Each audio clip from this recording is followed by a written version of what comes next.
Training Center Cape May was originally named Coast Guard Receiving Center Cape May when it opened on May 31st, 1948.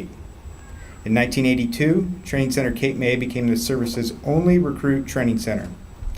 Nestled between the Atlantic Ocean and Cape May Harbor, Training Center Cape May once belonged to the U.S. Marines and the U.S. Navy and was instrumental training area for troops during World War I and World War II. In the late 1960s, 3 500-person recruit barracks and housing facilities were constructed and named after Coast Guard heroes. Signalman First Class Douglas Monroe, the Coast Guard's only Medal of Honor recipient. Captain Joshua James of the U.S. Life Saving Service and one of the most celebrated lifesavers in the world. Captain Michael Healy of the U.S. Revenue Cutter Service, a legend along Alaska's 20,000-mile coastline. In 1974, the first group of women enlisted as regulars and reported to Cape May and mixed gender recruit training began. In the 90s, the Training Center's recruit processing building was dedicated to Petty Officer First Class Charles W. Sexton, a shipmate who sacrificed his life while attempting to save the lives of 4 people aboard a sinking fishing vessel. Today, the Training Center graduates approximately 3,700 new Coast Guardsmen each year and is committed to developing America's newest enlisted men and women in a manner that secures the trust and confidence of our service and families who trust us with the care of their loved ones. Our men and women also provide the highest level of support to our 12 tenant commands that include operational and support units. We are guided by the principles of readiness, relevance, and responsiveness.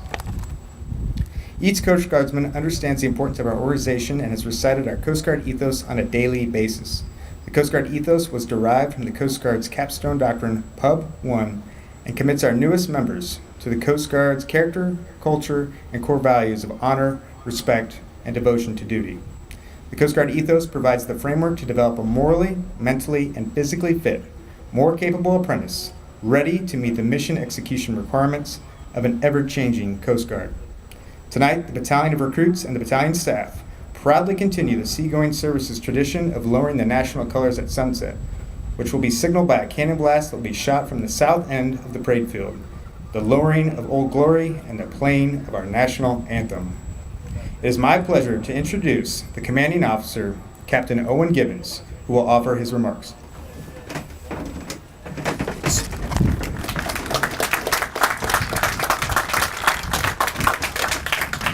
Thank you, folks, and good evening, ladies and gentlemen. Welcome again to Training Center Cape May, the birthplace of our enlisted corps. On behalf of the Training Center staff and the Battalion of Recruits, I'd like to welcome you to our 3rd Sunset Parade of 2018. Tonight's parade is in honor of the Coast Guard's 228th year of service to this nation. More than 2 centuries of men and women who have dedicated themselves to ensuring the safety of our country by serving as a line of defense against those who would seek to do us harm. More than 2 centuries serving as protectors of life at sea in what is often a perilous and unforgiving environment. More than 2 centuries of culture and tradition, which Training Center Cape May is now charged with teaching to the future of our service. And more than 2 centuries of earning the American public's trust in our ability to carry out our missions.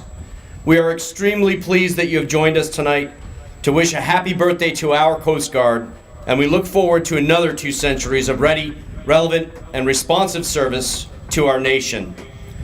On this, the Coast Guard's birthday, you'll see before you the future of our service. The men and women of these recruit companies have heard the call to serve their nation and have chosen to answer that call. They have voluntarily elected to serve in our nation's oldest continuous seagoing service, one that began in 1790 with the birth of the Revenue Cutter Service and continues through today. Soon they will be putting into practice the lessons that they have dedicated themselves to learning right here in Cape May.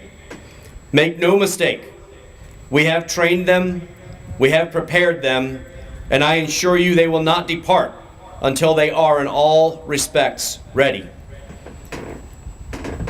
As they do depart, these soon-to-be graduates will also be charged with upholding the standard of those that came before them.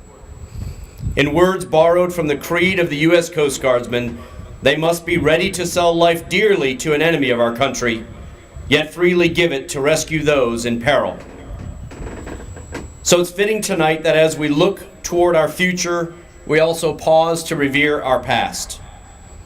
One organization that is helping us to do so is the Coast Guard's Enlisted Memorial Foundation, whose mission is to create the nation's first monument to our enlisted service members who gave the ultimate sacrifice for their country in the performance of their duties. 3 granite walls will hold the names of more than 1,500 members who perished since the birth of our modern Coast Guard in 1915, when our predecessor Revenue Cutter Service and Life-Saving Services were merged. The Foundation's volunteers have devoted 7 years to research, design, and fundraising, and as you can see by the fenced-off area down to our right, we've begun construction on the site and anticipate its completion by Veterans Day this year. We're honored to have Mr. Tom Doherty, President of the Enlisted Memorial Foundation, with us here tonight. Thank you, Tom, for your continued support of our service and the wonderful work that you and the rest of the Foundation are doing to memorialize the sacrifices of our enlisted members. The Coast Guard Enlisted Memorial will stand not only as a lasting testament to those who have sacrificed in service, but their names will remind us of the defining character of that service. And we are proud to have it placed right here at the birthplace of the Coast Guard's Enlisted Corps, where its lessons can renew in each generation that unique service character that America has come to rely on from its Coast Guard since 1790. So folks, once again, thank you all for attending our Sunset Parade. I invite you to sit back and enjoy as you get a glimpse of the future of our service, and we collectively honor this great nation for whom we serve in the solemn observance of evening colors. It is our true prayer that God will continue to bless our nation, all of our service members standing the watch around the globe, and all of those who support them. Semper Paratus.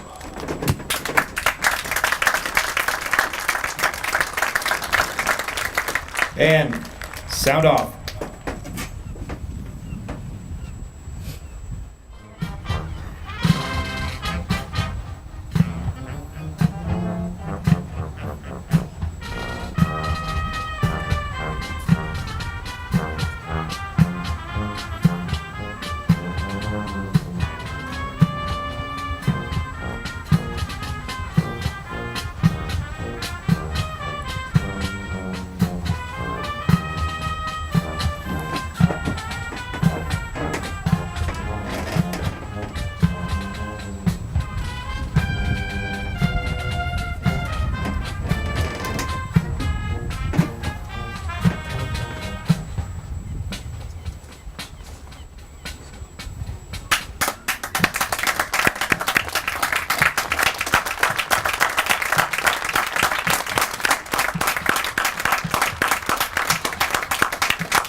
The drill team and color guard consists of recruits selected by the ceremonial drill master, perform at a high level, and can learn the complicated movements in addition to basic training.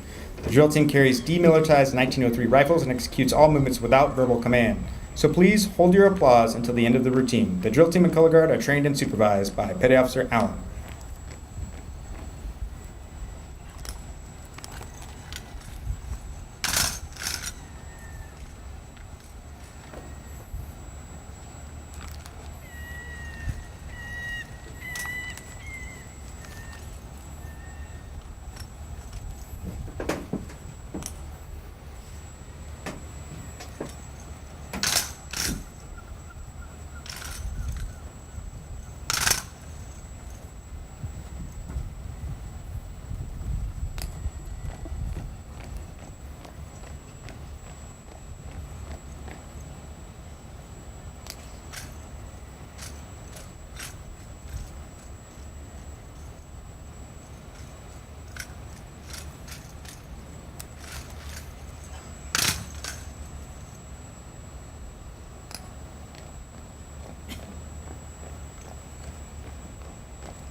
Ladies and gentlemen, the Recruit Precision Drill Team.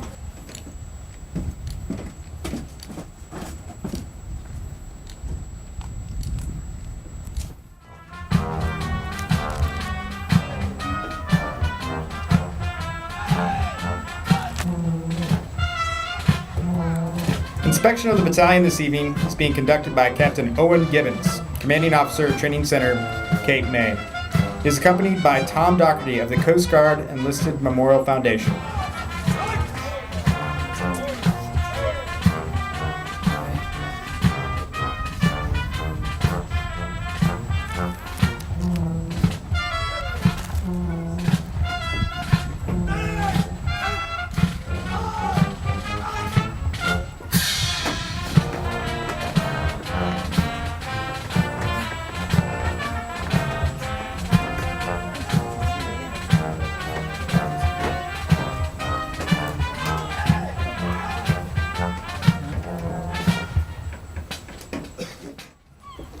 Please stand for the playing of retreat and the national anthem. Uniformed personnel should render the military salute. Members and veterans of the armed forces not in uniform may also render a military salute. All others present should face the flag at attention, remove your hat, and place your right hand over your heart.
Thank you. Please be seated. Ladies and gentlemen, the battalion is now preparing to pass in review. This is a military tradition that demonstrates honor for the official party at the reviewing stand. On command, each company will pass and form an eyes right and salute. Taking official review of the battalion this evening is Captain Owen Gibbons. He is accompanied by Tom Doherty of the Coast Guard Enlisted Memorial Foundation. Battalion staff consists of Master Chief Corey Wadley from Albuquerque, New Mexico, Chief Justin Milligan from Benton, Illinois, and Chief Brian Bennett from Salt Lake City, Utah.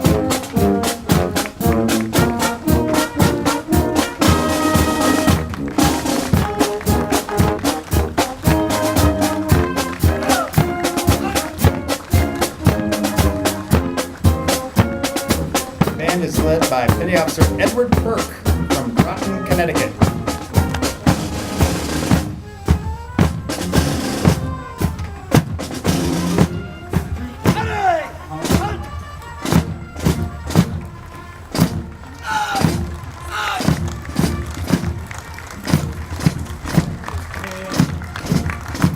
The drill team is led by Petty Officer James Allen from Sacramento, California.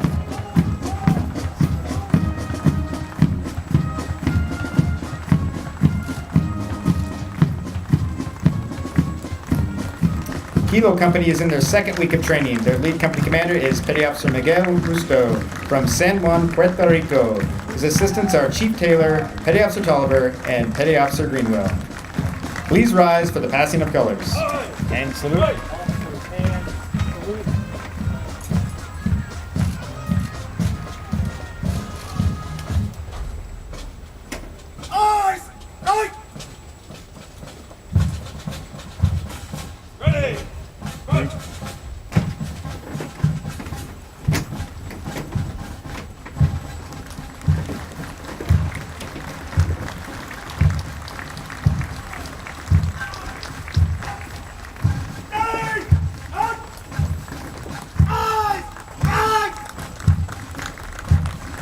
Juliet Company is in their third week of training. Their lead company commander is Chief Brandon Orlowitz from Chicago, Illinois. His assistants are Chief Vanderjet, Chief Pullen, and Petty Officer Grant.